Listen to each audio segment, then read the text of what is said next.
Radhe Radhe. Hello everyone, so welcome back to government Insaan channel and government Insaan channel से हम भूमिका Choubey. Okay, तो सबसे पहले आप लोगों का तहे दिल से शुक्रिया। आप लोग पिछले वीडियो पे बहुत ज़्यादा सपोर्ट किए, बहुत ज़्यादा अपना प्यार दिखाएं। आप लोग एज अ मेरे रियल फैमिली मेंबर हैं, आप लोग वो दिखाएं उस वीडियो के जरिए।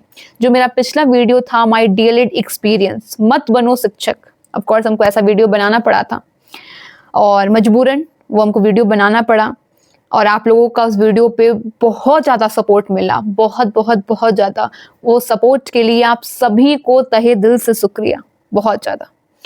तो आशा हम करते हैं कि अब वैसा वीडियो बनाने का मौका अब ना मिले हमको।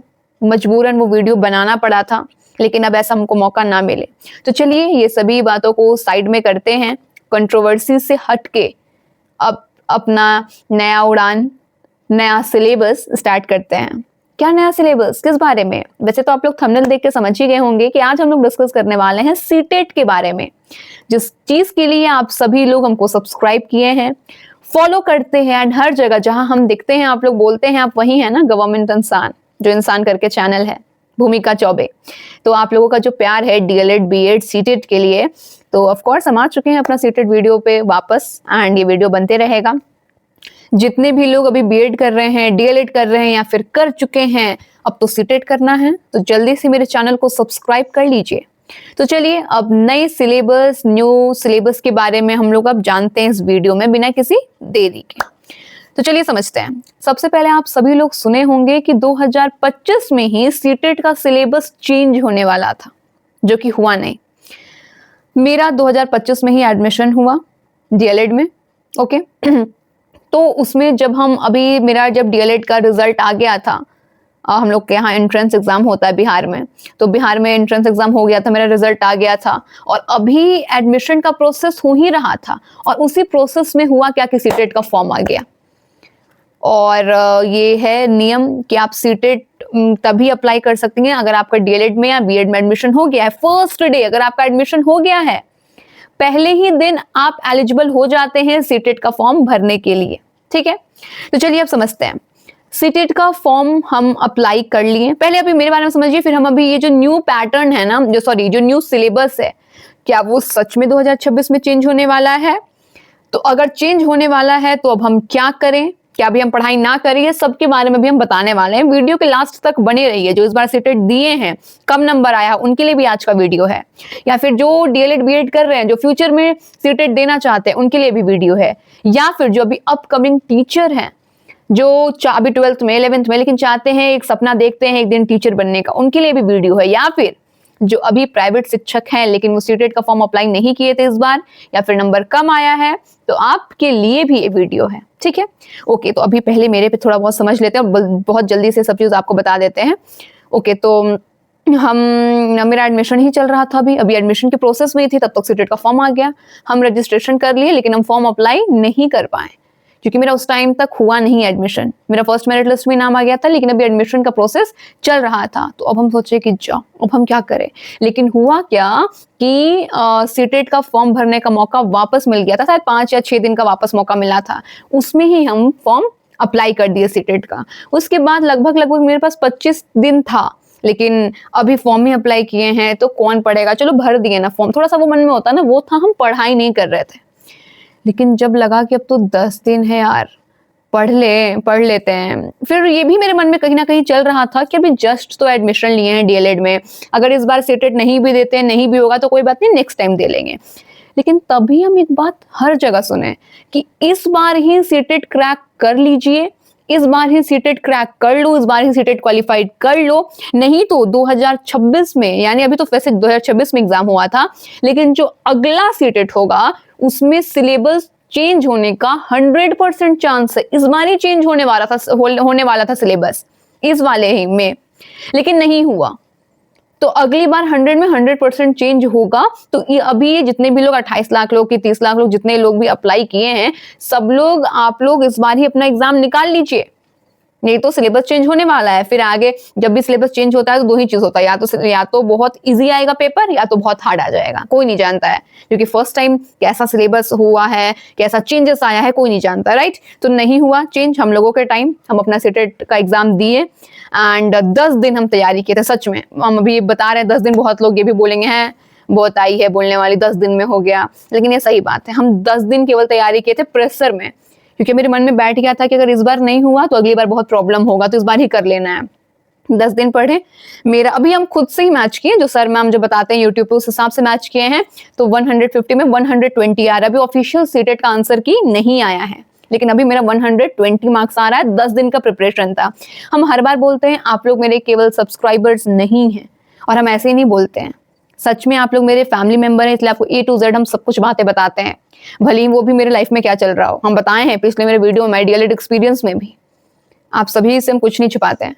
तो ये सही बात है कि आप लोग मेरे अपने हैं, इसलिए आप लोग को बता रहे कि हम 10 दिन में तो तैयारी किए हैं, लेकिन तैयारी के लिए ऑफकोर्स 3 से 4 महीना चाहिए। अब पता नहीं हम कितने प्रेशर में थे कि हम पढ़ लिए 10 दिन में, लेकिन और अच्छे से पढ़ा जा सकता है, ठीक है। तो चलिए खैर यहाँ तक तो आपको बता दिए, और थोड़ा माफ करिएगा थोड़ा सा ज्यादा हो गया वीडियो बड़ा, लेकिन अब हम बताते हैं आपको। आप लोग को ये सब भी समझना जरूरी है कि बहुत लोग इस बार एग्जाम दिए हैं सिलेबस चेंज होने के डर से।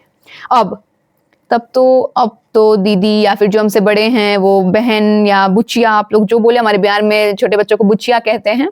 तो चलिए बुचिया, अब तो सिलेबस अब चेंज हो जाएगा, तब हम क्या करें? अब क्या जब अब सिलेबस ऑफिशियली डिक्लेयर कर दिया जाएगा कि अब चेंज होने वाला है, तभी अब हम पढ़ाई स्टार्ट करें या अभी से हम करें? हमको क्या करना चाहिए? तो देखिए, आप सभी को हम एक एडवाइस देना चाहेंगे, एक सलाह देना चाहेंगे कि जितने लोग भी अपकमिंग टीचर हैं, अभी से ही तैयारी में लग जाइए। जी हाँ, ये सही बात है कि सिलेबस चेंज होगा। आप लोग का एग्जाम जून जुलाई में भी नहीं होगा, हो सकता है आप लोग का एग्जाम अक्टूबर नवंबर दिसंबर टिकट के टाइम होगा, क्योंकि सीटेट का कोई भरोसा नहीं है। एक साल में 2 बार एग्जाम लेना है, लेकिन ऐसा भी कोई साल हुआ है जिसमें एक साल में 2 तो छोड़िए, 1 बार भी एग्जाम नहीं हुआ है। ऐसा भी कई साल है, उसको तो हटा देते हैं अभी साइड में। खैर, जब भी आपका एग्जाम हो, सबसे पहले आपको समझना है कि क्या आप जब सिलेबस चेंज होने वाला, ऐसा भी तो होता है ना मन में कि अब सिलेबस चेंज होने वाला है, कौन पढ़ेगा, इधर का पढ़ लेंगे तब तक चेंज हो जाएगा, छोड़ो नहीं पढ़ेंगे। देखिए, सिलेबस चेंज होगा ये सही बात है, वापस हम बोल रहे हैं सिलेबस चेंज होगा सही बात है, लेकिन सीडीपी होगा ही होगा, पढ़ना ही है, सीडीपी होगा। पेडागोजी होता है हर सब्जेक्ट का, वो होगा ही होगा। मैथ्स होगा, हिंदी होगा ही, इंग्लिश, मतलब आपका जो भी लैंग्वेज होगा वो लैंग्वेज रहेगा ही, मैथ्स रहेगा ही, ठीक है। ये सब्जेक्ट्स तो हैं ही। तो अब चेंज क्या? चेंज का यहाँ मतलब है कि कुछ एडिशनल टॉपिक्स ऐड हो जाएंगे, यहाँ पर कुछ टॉपिक्स को ऐड कर दिया जाएगा। बाकी जो कॉन्सेप्ट होगा, जो बेस होगा, बेसिक्स होगा, वो सब सेम है, सब कुछ सेम। जैसे कि फॉर एग्जाम्पल हम लोग पेडागोजी में या फिर हम लोग सीडीपी में हम लोग पढ़ते हैं कि बच्चों को आप कैसे ट्रीट करेंगे। अगर जैसे मैथ्स में आता है, मैथ्स पेडागोजी में, कि अगर कोई बच्चा कमजोर है मैथ्स में तो आप उसे क्या करोगे? 4 ऑप्शन आ जाता है। आप उससे खूब पीटेंगे कि अब मारते हैं, तुम कैसे नहीं सीखोगे, रुको आज तुमको तो सिखा के ही रहेंगे मल्टीप्लाई, तुमको बहुत पीटेंगे हम, ऐसे आप सिखाएंगे। या फिर आप उनसे बोलेंगे कि बेटा जाओ घर से, ये जो क्वेश्चन जो तुमसे नहीं बनाया है ना, जाके 20 बार बना के आओ, ये बोलेंगे। या फिर अगर कोई लड़की मैथ्स में कमजोर है, आप ये बोलोगे तुम तो लड़की हो, छोड़ो तुम्हारा तो ऐसी ही पढ़ाई रहेगा, ये बोलेंगे। या फिर आप उसे किसी दूसरे एग्जाम्पल से बोलेंगे कि देखो बेटा उस एग्जाम्पल से समझो कि ये क्वेश्चन कुछ रिलेट कर रहा है या नहीं, क्या उस एग्जाम्पल से क्वेश्चन बन सकता है या नहीं। आप उसे खुद बोलेंगे कि थोड़ा सा प्रैक्टिस करना है, प्रैक्टिस नहीं, उस क्वेश्चन से लिंक लेके समझना है कि क्वेश्चन बन सकता है या नहीं, आप ये बोलोगे। खैर, यहाँ तो समझ आ गया होगा कि वही लास्ट ऑप्शन सही होगा। और भी बहुत कुछ होता है, ये सब कभी नहीं बदलने वाला है, भले कितना भी सिलेबस चेंज हो जाए, ये रहना ही रहना है। क्योंकि हम लोग पढ़ते हैं चाइल्ड सेंटर्ड एजुकेशन, यानी कि बच्चों को केंद्र में रख के पढ़ाना है। आप बच्चों को कभी ये नहीं कह सकते कि एक गधा चल इधर, कुछ नहीं जानता है तो पढ़ाई में, ऐसे नहीं कह सकते हैं। या आप बच्चे को ह्यूमिलिएट नहीं कर सकते हैं, क्योंकि बच्चों, आपको देखिए, आपको तो ये जानना ही जानना है कि बच्चों के साथ आप क्या क्या नहीं कर सकते, लेकिन साथ ही साथ आपको ये भी पढ़ाया जाएगा, या फिर आपको ये भी जानना जरूरी है कि बच्चों के पास क्या क्या अधिकार है। जैसे कि आरटीआई है, आरटीआई एक्ट, फिर बच्चा प्रिंसिपल के पास अच्छे से कंप्लेन कर सकता है, या फिर जो बोर्ड है, बोर्ड ऑफिस है, वहां पर वो कंप्लेन लेटर लिख के दे सकता है। उसे रिसीविंग देना पड़ता है, जो बच्चा है ना उसे रिसीविंग देना पड़ता है कि बच्चा मैं तुम्हारा ये कंप्लेन लेटर ले रहा हूँ, उस पर सुनवाई होगी। अगर उस टीचर के प्रति अगर कुछ नहीं होता है तो फिर प्रिंसिपल पे ही कार्रवाई होती है। बच्चा डीईओ ऑफिस जा सकता है, मतलब अन्य बहुत चीज, क्योंकि हम लोग अब पढ़ते हैं चाइल्ड सेंटर्ड एजुकेशन।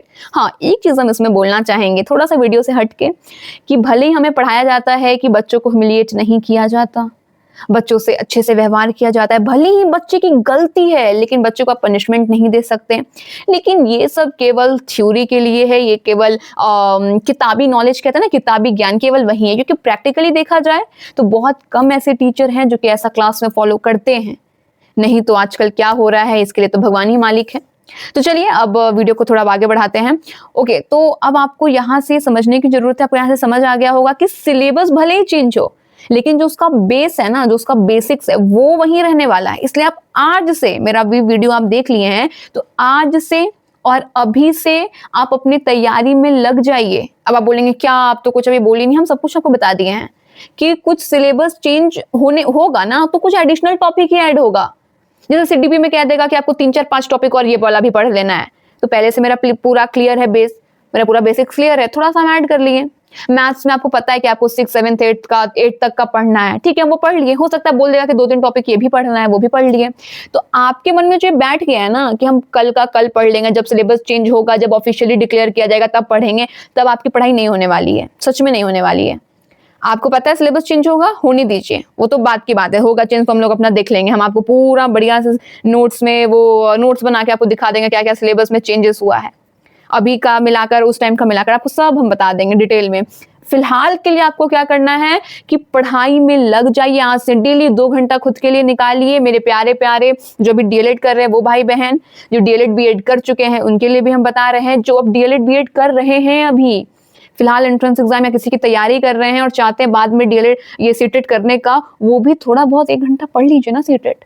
अगर आपको लगता है कि मेरा डीएलएड बीएड क्वालिफाई होगा ही होगा, मुझे एडमिशन मिल ही जाएगा, तो 1 घंटा पढ़ लीजिए टाइम निकाल के। सीटेट बहुत जरूरी है। सीटेट आपको नौकरी नहीं देता, लेकिन सीटेट के बिना भी आपको नौकरी नहीं मिल सकता है। तो ओवरऑल इसका कंक्लूजन क्या है वीडियो का, लास्ट में कंक्लूजन भी समझते हैं ना, कि आपको A to Z सब कुछ पढ़ना है, सब कुछ समझना है, क्योंकि सिलेबस में एडिशनल ही ऐड होगा तो होगा, नहीं तो जो अभी आपको पढ़ाया जा रहा है ना पूरा का पूरा सीटेड सिलेबस में वही रहने वाला है। हो सकता है 5 10 टॉपिक कुछ और ऐड हो जाए। आप अभी से उस तैयारी में लग जाइए।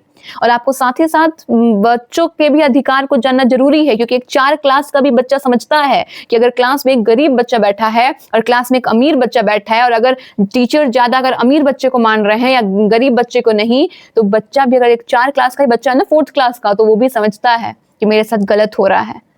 तो ये सब कुछ समझना है, जो कि हम लोग जो डीएलएड कर रहे हैं वो क्लास 5th तक के टीचर बनेंगे, क्लास 8 तक के टीचर बनेंगे। तो कभी ये नहीं सोचना है कि क्लास 2 में जा रहे हैं, 3 में जा रहे हैं तो बच्चे नहीं समझ रहे, बच्चे सब समझते हैं।